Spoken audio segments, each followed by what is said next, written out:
તમે ક્યારે એવું સાંભળ્યું છે કે પ્રજાનું નુકસાન થયું છે અને પ્રજાનું નુકસાન થવાથી અધિકારીને ફાંસીની સજા આપવામાં આવે? આપણા દેશમાં તો અધિકારી પર ક્યારેય સસ્પેન્શનનો ઓર્ડર પણ નથી થયો, પરંતુ એક દેશે પોતાના 30 અધિકારીઓને ફાંસીની સજા આપી દીધી. નમસ્કાર, આપ જોઈ રહ્યા છો ન્યૂઝ રૂમ અને હું છું કિશન કાટેલિયા. વાત છે નોર્થ કોરિયાના રાજા કિંગ જોનની, કે જે હંમેશા કિંગ જોન એ ચર્ચામાં રહે છે.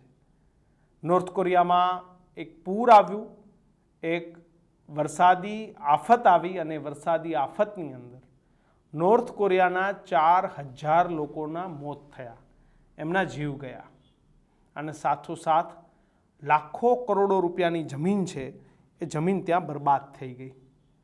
અને એના માટે કારણભૂત અધિકારીઓને ત્યાંના રાજાએ ફાંસીના માંચડે ચડાવી દીધા.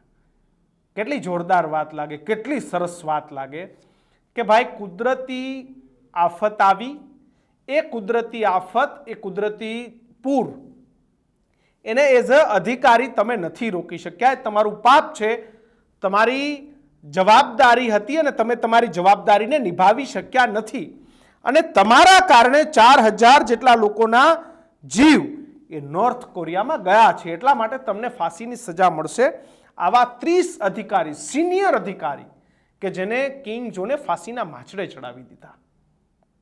ઘણા બધા દેશમાં તો ફાંસીની સજા એ લિસ્ટમાં પણ નથી, ત્યાં ફાંસીની સજા એ આપી પણ ન શકાય એવા પ્રવિધાન પણ અમુક દેશમાં નથી, જ્યાં કિંગ જોને પોતાના 30 અધિકારી, જે સરકારી સનદી અધિકારી હતા, એમને ફાંસીના માંચડે ચડાવી દીધા. એક લીટીમાં અધિકારીનો વાક એ હતો કે જુલાઈ મહિનામાં ત્યાં જે બાઢ આવી, જે પૂર આવ્યું, એ પૂરની અંદર કિંગ જોનના 4000 લોકો મોત પામ્યા, જ્યારે હજારો હેક્ટર જમીને બરબાદ થઈ ગઈ. આટલો વાક માટે જવાબદાર એ 30 અધિકારી હતા કે જેને પૂર માટેનું પ્લાનિંગ કરવું જોઈતું હતું, પાણીને ડાયવર્ઝન આપવું જોઈતું હતું, એ ન આપ્યું અને એના કારણે અધિકારીઓએ પોતાનો જીવ ગુમાવવો પડ્યો. 4000 લોકોએ એનો જીવ ગુમાવ્યો. એ 4000 માટે જવાબદાર 30 હતા, એ 30એ પણ પોતાનો જીવ ગુમાવવો પડ્યો. વાત થોડી આપણા દેશની ને આપણા ગુજરાતની કરી લઈએ. રાજકોટના અગ્નિકાંડમાં મૃત્યુ પામેલા લોકો માટે આજ દિન સુધી પણ એક અધિકારીનો વાળ વાંકો નથી થયો. તમામ મગરમચ્છોએ દબાવીને મજા કરી રહ્યા છે. વડોદરામાં પણ કંઈ નથી થયું, સુરતમાં પણ કંઈ નથી થયું, રોડ રસ્તા પર અનેક લોકોના જીવ જાય છે, ત્યાં પણ કંઈ નથી થયું.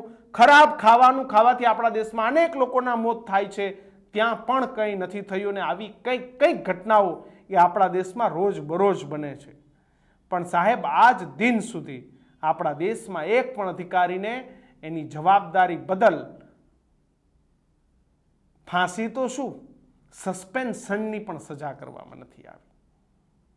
કિંગ જોન માટે કોઈ ગમે કહેતું હોય, એની વિશ્વ કક્ષાએ ગમે એવી ટીકાઓ થતી હોય, પણ ખરા અર્થમાં પ્રજાને તો આવો માણસ ગમે છે ભાઈ.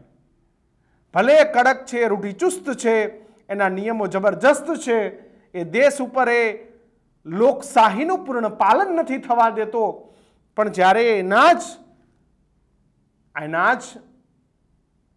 મતદારો, એના જ દેશના નાગરિકો મરે છે, તો એને એવું લાગ્યું કે આ લોકો મર્યા એના માટે મારી સરકાર, મારા અધિકારીઓ એ જવાબદાર છે. ડિસિપ્લિન તો હોવું જોઈએ, નિયમો તો હોવા જોઈએ, અને જ્યાં જ્યાં ડિસિપ્લિન અને નિયમ નથી હોતા ત્યાં ત્યાં આપણા દેશ જેવું થાય છે કે અધિકારીઓ પર કોઈનો કંટ્રોલ નથી. અધિકારીઓ બેફામ ભ્રષ્ટાચાર કરી રહ્યા છે, બેફામ નાણાંની ઉચાપતો કરી રહ્યા છે, જમીનો લઈ રહ્યા છે, લોકોના જીવ જઈ રહ્યા છે, પરંતુ અધિકારી પર એક પણ પ્રકારની કાયદાકીય જે કાર્યવાહી જે કડક થવી જોઈએ એ નથી થતી. કાગળો પર કાર્યવાહી કરીને આ જાડી ચામડીના મગરમચ્છ એ છૂટી જાય છે. તમને શું લાગે છે, આપણા દેશમાં અધિકારીઓ માટે કેવા પ્રકારના કાયદા લાવવા જોઈએ? એ કમેન્ટ બોક્સમાં જરૂરથી જણાવજો. નમસ્કાર.